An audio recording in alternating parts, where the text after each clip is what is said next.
the number of startups in GTECH is very limited.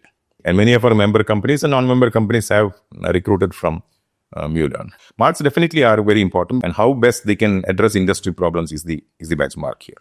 Today we have with us Mr. Sreekumar, who is the secretary of GTECH. GTECH is the Association of Technology Companies in Kerala. Mr. Sreekumar is someone who has deep knowledge on the policies and infrastructure, which helps IT companies as well as the startups of Kerala. We can understand from him more about the infrastructure, the policy support, as well as the future of technology companies in Kerala. Welcome, Mr. Sreekumar. Thank you, Likit. For viewers who may not know, can you elaborate what is the functions of GTECH and why what is the need of an association called GTECH? I also work with, I have another responsibility in Tata Elxsi. I work as the center head for Tata Elxsi in Trivandrum. GTECH expands to group of technology companies. It is the association of IT companies in Kerala. It is basically the industry body for IT in Kerala, which works closely with all stakeholders of the ecosystem, government, academia, other industry partners, other agencies of the government who assist grow the ecosystem. So we work closely with all the partners here to ensure that IT industry gets a fair deal from the ecosystem. And so is it a government body or is it a private association? It is an association or a society, registered as a society, an association of IT companies. Okay. We have close to about 300 IT companies as members of the association. Essentially the heads of companies. But government is supporting it. Government is in full support of GTECH, and government takes all opinions from GTECH regarding any policy changes or any new developments in the IT industry. So when you say 300 companies are part of GTECH, is it the complete number of IT companies in Trivandrum or how this number comes? No, this is actually a representation of the IT industry here.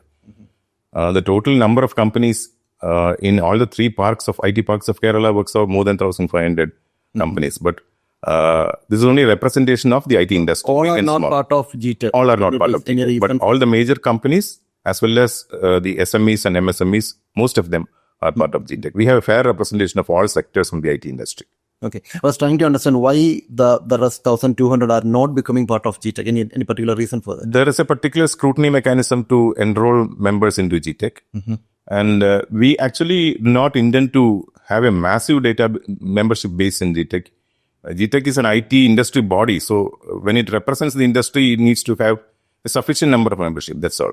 There is nothing preventing us from adding more members. There's nothing preventing us from adding lesser number of members. We try to create an optimum number of membership here. But having said that, we continuously add more members from all the three regions of Kerala, from Trivandrum, Cochin and Calicut. Probably from Calicut, the number of membership is lesser, but we constantly trying to get more members from Calicut. Okay. So what is the primary offering of GTECH to the industry? GTECH aims to ensure the industry and its membership a very comfortable and convenient ecosystem in the state for operations, for their functioning and growth. So that is the primary intention of GTECH. We will enable and we will enrich the environment. We will help work with all stakeholders closely to ensure that all our members and non-members of the IT industry get a fair deal from the ecosystem, and they are able to function smoothly without any hindrances and grow in the state. But what is the percentage of participation in terms of big companies versus startups? So is it controlled by the big giants, or do you have a membership from startups as well? We have memberships from all the large companies. Essentially, all the large companies are members. The SMEs and MSMEs are also members, but the number of startups in GTECH is very limited. Having said that, there is an equal voting right for all members. Okay. It does not discriminate between large and small. So every member in GTECH has got an equal right in the organization and an equal responsibility and opportunity to raise their concerns and participate in all activities of GTECH. Okay. It is fully democratic in nature. Even the positions are also democratically elected? Yeah. Every 2 years, the term of the office bearers is for a tenure of 2 years. And every 2 years, there's a due process of election through which the EXICOM, the executive committee of 20 members, comes in. And from the EXICOM of 20 members, the office bearers are like the chairman, the secretary, joint secretaries, vice chairman are all selected from the EXICOM. So I was going through your website and I could see that there is something called Mulan in the website. So can you elaborate what is Mulan? What is its function? When we talk about industry, support for the industry, a key partner is academia. In GTECH, we have got 5 focus groups. one of the focus groups is the academia technology focus groups. The academia technology focus group is primarily intended to bridge the gap between academia and industry. We always talk about this large gap between industry and academia. So we have a conscious effort to try and bridge that gap between industry and academia. So this focus group was brought in for taking all actions to ensure that we work closely with the academia in the state and ensure that we get the best talent from the state for the industry here. How we are fixing that gap between the academy and industry? It is through constant engagement with all the engineering colleges, with the diploma colleges, with arts and science colleges. Okay. And this academia and technology focus group actually paved the way for the birth of MuLearn. MuLearn came out of the academia and technology focus group. So it started off as an idea. In fact, the focus group was continuously organizing technical sessions for our member companies and its employees. Once these sessions were regular, the organizers of the sessions, they thought they had an idea of starting something like a platform, a virtual platform where everybody could meet instead of the physical space. And this platform, the idea got developed into a movement called MuLearn. It was a movement for at least a period of about 2 years. It had representations from the industry, people from the academia, faculty, students. And finally, GTECH and the MuLearn team got together and we decided that the punchline or the slogan of MuLearn is to democratize knowledge, skills, and make available all that is necessary for students for any learner to achieve their aspirations. But is it something similar to another edtech platform? There are a number of edtech platforms even from Trivandrum itself, in Kerala itself. So how it is different? It is not. It is something unique and much different from a normal edtech organization. MuLearn is a concept which emphasizes on making available an ecosystem or a platform for all aspiring learners in the state. It need not be students alone. Anybody aspiring to learn, acquire knowledge, or acquire a skill has an opportunity in MuLearn. Nobody teaches anything on MuLearn platform. It is all done through peer learning. People come there, learners come there, and they acquire skills and knowledge through peer learning on the platform. Okay. So it's entirely different from any educational company or edtech company or any. So is it a free platform? It is a free platform. At the moment, there is absolutely not a single rupee transaction on the platform. Okay. And any learner can access whatever is available on the platform for free. Oh, okay. And when you told about peer learning, so is it like the people who comes in, they teach us others as well? Primarily, it's a dual process. I mean, example, when you say that there's a student who gets registered into MuLearn, let's assume that he has an interest in cybersecurity. Okay. He wants to acquire skills in cybersecurity. So when he goes into MuLearn, he would find an interest group on cybersecurity, and he will join that interest group. There will be interest groups and learning circles inside MuLearn, where you go into that interest group and learning circles and start acquiring your skills. Okay. There are people who are seniors who will guide them or who will evaluate their work on MuLearn. But technically, there are no teaching sessions on MuLearn. It's all learned through peer learning. And they join this interest group and start learning by themselves. Understood, yeah. There are 4 or 5 stages in MuLearn where somebody who learns a skill or acquires knowledge will have to come out with a proof of work at the end of that, end of all the sessions. So that's a place where you learn something and come out with something with a proof of work. Okay. And you acquire karma points for everything that you do on MuLearn. Karma points is a kind of currency on MuLearn. Okay. And the more you get more currency you get motivated. How I can redeem it? There is nothing to redeem here. The karma points, in fact, some of the colleges who are autonomous in nature have already declared that the karma points obtained on MuLearn platform can be the activity points for them in the college. Okay. Oh. At one stage, the Kerala Technical University also agreed to the same thing, and the university actually messaged all the colleges that they could adopt this model. And whatever that they do on MuLearn platform can be considered as their called academic project. So all this shows the kind of support that the government and the government agencies, the university and the academic agencies give for MuLearn. The kind of support and the kind of encouragement that they give for. But what is the level of participation? Is all colleges connected, or how you are? How big is your network now? About 3.5 years. What started as an idea. Today on the platform we have close to about 70,000 students. Okay. 70,000 students on the platform, about 1,900 academic institutions, including schools and colleges on the platform. About 400 plus mentors and evaluators who are seniors from the industry and academia to evaluate and mentor the students there. So this platform is a mix of all those people, all the required what you call aspects or all required parameters that are cleverly blended into the platform. It was not by design; it was by organic growth. It came up. So today the platform has all these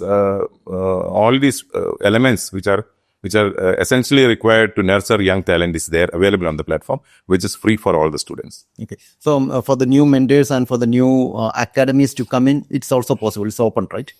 Just register on the website and get in. Okay.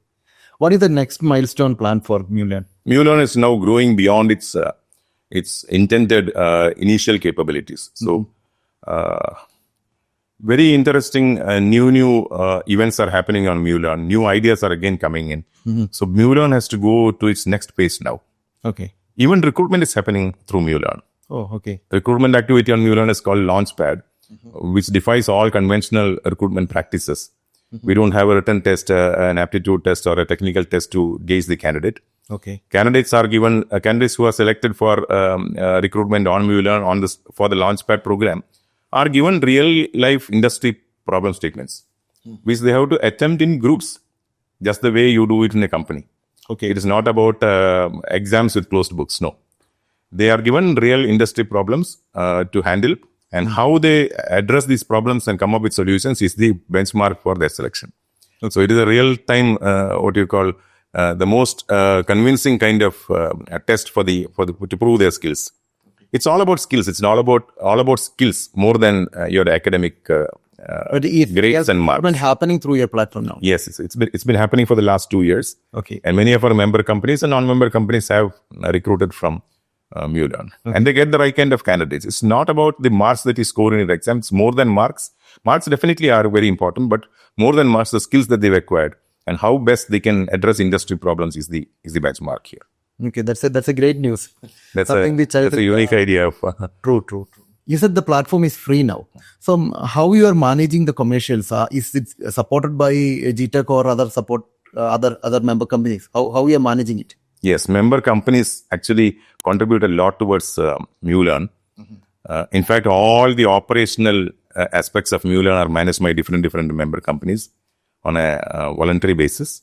And what I said like earlier, all the mentors, all the evaluators, all the industry partners are all volunteering here. It's a complete volunteering exercise. There is not a single rupee transaction there.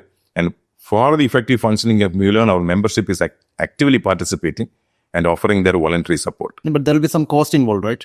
All of it is being taken care by companies in GTECH. We have seen the rise and down of multiple edtech platforms in the last few years.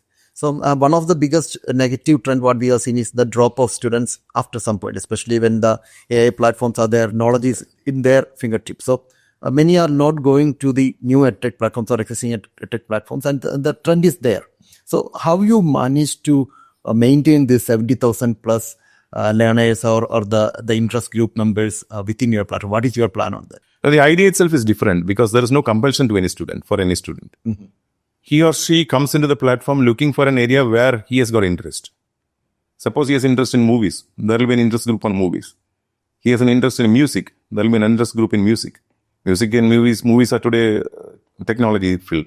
So if there is an interest for a student in gaming, in animation, or he has an interest in embedded programming, there will be definitely an interest group in MuLearn to which he can associate. So it is catering to the interest of the learners. There is nothing imposed on them. So the journey inside MuLearn is basically very, very interesting for them. But the success of your platform or existence of your platform definitely depends on the growth in the number of participants, right? So correct. That is definitely required. So how you will plan that? We need not compete with others on the number of students there. The value that we give to the students is of primary importance. And are they able to acquire skills? Are they able to get access to global resources? Are they able to realize their ambitions through MuLearn? Are they able to come out with products? there are startups who come out of MuLearn. Once they do the proof of work, it actually is a product or solution which can be marketed. Okay. So there are startups which have come out of MuLearn. Okay. There are some very interesting stories. I mean, during the early days, inside MuLearn in the second stage, there is a stage where you have to keep typing, where the learner has to keep typing. All of these learners are very experts in they've been using gadgets for a long time, so typing is not a big deal for them. So some of the students said, why is the system asking me to type again and again and again? But some of the students kept on typing. The system is testing their perseverance and their grit. Okay. And one bright student in one of the engineering colleges in Trivandrum, he typed. And next day he gets a message from the Limca Book of World Records that he's created a new world record. So these are some of the interesting stories. What was that record for? For the fastest typing. Typing. Okay. So another incident is that Meta had a contest, a global contest. They wanted they announced this contest or this challenge for their for a feature in their Instagram reels. So it required a skill set called Spark AR, and none of our students had that skill set. Finally, we asked students to register, those of you whom had drawing skills, to register for a 3-day awareness or a sudden crash course. And about 65 students registered, if I remember correctly. And finally, in 3 days, the global contest was there. And out of the 219 global winners, there were 29 from MuLearn. And with a prize money of about 18 lakh rupees. So these are some interesting stories of how students, this is not an indication of success. This is actually an indication of how these students can be trained. There was always a narrative that students from Kerala, this Gen Z generation, there are so many stories. The narratives are very different and negative. But there are such occasions of brilliance from the students here. They are trainable, they are skilled, they can be skilled, and they can do wonders. I also saw in the website of Marbaseris College of Engineering that they are benefiting with MuLearn. So is there any such stories in that line where colleges has communicated back to you? Almost all engineering colleges in Kerala have got a MuLearn chapter in their campuses. Oh, okay. Some of them might be 20 or 30 students. Some of them are more than 100. And there's a healthy competition among colleges too, to achieve maximum karma points. And we participate, the colleges also participate in MuLearn activities. For example, there is an activity called Art of Teaching in MuLearn where the faculty members actually actively participate. Oh, okay. There's an award for the best faculty member too. Okay. Where we have a contest for the faculty members to create interesting teaching sessions, and based on the effectiveness of those teaching sessions, there's an award instituted for faculty members. So it's actually a very interesting, exciting place on MuLearn where faculty members, students, industry, mentors, seniors, everybody come together and it's a fun-filled place. But at the end of it, the result is that the students or the learners get skilled. Okay. So what is the next step for MuLearn? Are you planning to expand to other states in India? At the moment, we are limited to Kerala, but looking at the manner in which MuLearn has been organized and running for the last 2-3 years, there are well-known agencies and organizations from outside the state who have approached us to partner with us. For example, the ICT Academy of Tamil Nadu. They've been with us for the last 1.5 years. They've been working with us, closely with us. They want to partner with us. There are agencies. There is an interesting event or there's an interesting thing that has happened here. We're all aware of the Beacon protocol, which is the background or the backbone of the digital public infrastructure, the DPI, the Aadhaar, so they had a difficult situation where they were unable to do a graphical user interface, and MuLearn students quickly got the act together to their surprise. And Beacon is with us now. Okay. Dr. Pramod Verma, who is the de facto chief technical officer behind the DPI, the UPI rollout and the Aadhaar rollout, he came to us and he found that the manner in which MuLearn has been running all these years, he was very excited, and he is now a close associate for us. So a lot of people from outside the state are trying to participate with us, and we, at the moment, GTECH has taken it very seriously, and GTECH has now created or transformed the MuLearn movement into a much more organized setup Mulan is today a Section 8 company under GTECH, which is fully held by GTECH. Okay. And we would go to the next phase of Mulan in the coming months and years. It will go beyond the borders of Kerala. It will truly be global, and it will enable skilling and it will enable skilling. It will enable startups. It will enable entrepreneurship. So the dreams are big. For the next 2-3 years, it will be very crucial for Mulan to grow to the next stage. Wishing you all success for Mulan. But before we wind up, I would like to come back to GTECH. So you told about Mulan is one thing, and you are involved in the policy making. What are the other areas where GTECH helps the ecosystem, especially when the 2025 and upcoming year is not so healthy in terms of the AI taking over many jobs as well as opportunities. So how you are planning to support the ecosystem? GTECH has been constantly trying to create awareness on the emerging future technologies among our members. For example, when I tell you how we do this through focus groups inside GTECH. There's a member focus group inside GTECH which functions basically for addressing grievances of members. Grievance can be on anything in the ecosystem. So we will mediate, or we will step in and try to resolve the grievances of the members. There is as I told you, the academia and technology focus groups tries to bridge the gap between academia and technology. There is a business development focus group which will try to bring in more business for members, like taking members for outbound delegations to the GTECs in the UAE or to CES in US. All these trade shows and expos that happen across the globe, we take delegations and we bring in delegations from different geographies so that there is a connect established for members to create and generate more business. There is a COFG, which is called the Community Outreach Focus Group. Okay. This focus group is a link between GTECH and the communities where we operate. You would have heard about the GTECH Marathon. GTECH Marathon is now in its season 4 in 2026. We have been conducting marathons in Trivandrum and Cochin over the last 3 years. This marathon is actually carrying a slogan, a very noble slogan: "Say no to drugs, drug-free Kerala." The industry basically thrives on young talent, and the youth of Kerala has to be protected, or they have to be made aware of the ill effects of drugs. So this campaign has been going on for the last 3 years.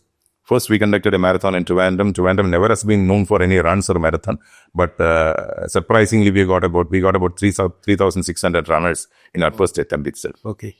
Next in Cochin, we had 6,500, and the next in Trivandrum, we got 7,800. Now, the upcoming marathon is on February 15th in Cochin, and it's going to definitely come up as the largest marathon in Kerala with 10,000 numbers participating. Okay. And it's for the community. We have been actively involved in community outreach activities for the Wayanad landslide victims. We have intervened there with our support. When the floods happened, we have intervened in whatever areas were required. We never make it public, or we never speak about it too much, but the community outreach focus group is actively involved in all these interventions in the communities and societies. So this way we make our presence felt in the industry and outside industry. Okay. We work closely with the government, with all the stakeholders in the government, not only with IT department, with other departments too. As a person, you might have dealt with multiple startups in Kerala, and we have many startups. What is your favorite innovation you have seen in the last few years? Always the favorite has been, there are more than one favorites. Okay. We have seen exciting startups coming out from Kerala. Gen Robotics was always the best. I mean, it looked at a social issue too. So that way, it was a favorite. It has been, and it's always been a favorite among the startups. Hex20 is something which has come up in the space sector, which we never expected. Correct. A startup to come up in the space sector. So a lot of startups. I mean, we were actively involved in the Huddle Global, which happened last week here. And we could see multiple startups. I mean, the startup landscape in Kerala has changed over the last 4 or 5 years. What used to be normally applications, apps by startups, today it has gone deep tech. You're creating technology solutions rather than creating apps now. So that change was very evident here. When we went to the Huddle Global this year, the scale of startups the numbers have gone up, more than numbers. The kind of technologies that they have dealt into have changed drastically. So Kerala is already known as the startup capital of the country, but it's changing year after year. And we've been so closely working with Kerala Startup Mission, also supporting them in all their endeavors. A lot of startups have created excitement here. It's a in the electric vehicle segment, in the mobility, in the electric vehicle, in health, education, and in areas of what you call where we directly address societal problems, problem statements. There are a lot of startups who have come up. Brilliant students coming out of academic institutions. Nowadays, for startups, they've started making solutions from their semester 4 or semester 5 of their BTECs too. So when we work in this ecosystem and through MuLearn, we come in connect with all the brilliant minds of the state. Can you tell one skill which every individual should have in 2026? It is an adaptability to adapt to newer situations and emerging situations. What I would always, whenever I go to colleges or whenever I address youngsters, I say that learning is going to be always there till the last day of your career. You will always be learning. Learning never stops with your postgraduate or doctoral programs. You keep learning all the time you work. Because whatever used to change in 20 years is now changing in 2 years or even less. And whatever is valid today becomes obsolete the next year or in 2 years. So it's always keeping updated. It's always adapting to the newer features, technologies, or to the evolving situations that will keep us going. That is going to be the success mantra for everybody, even for the freshers or for the experienced professionals. It is how you adapt to the evolving situations and understand and leverage those opportunities. Entrepreneurship is going to be the buzzword rather than getting placed somewhere. That's something which we always tell to the students who pass out. Gone are the days where you intend to get placed. Try to become entrepreneurs. Thank you very much for your time. My pleasure. It's been a pleasure talking to you. Thank you so much. Thank you.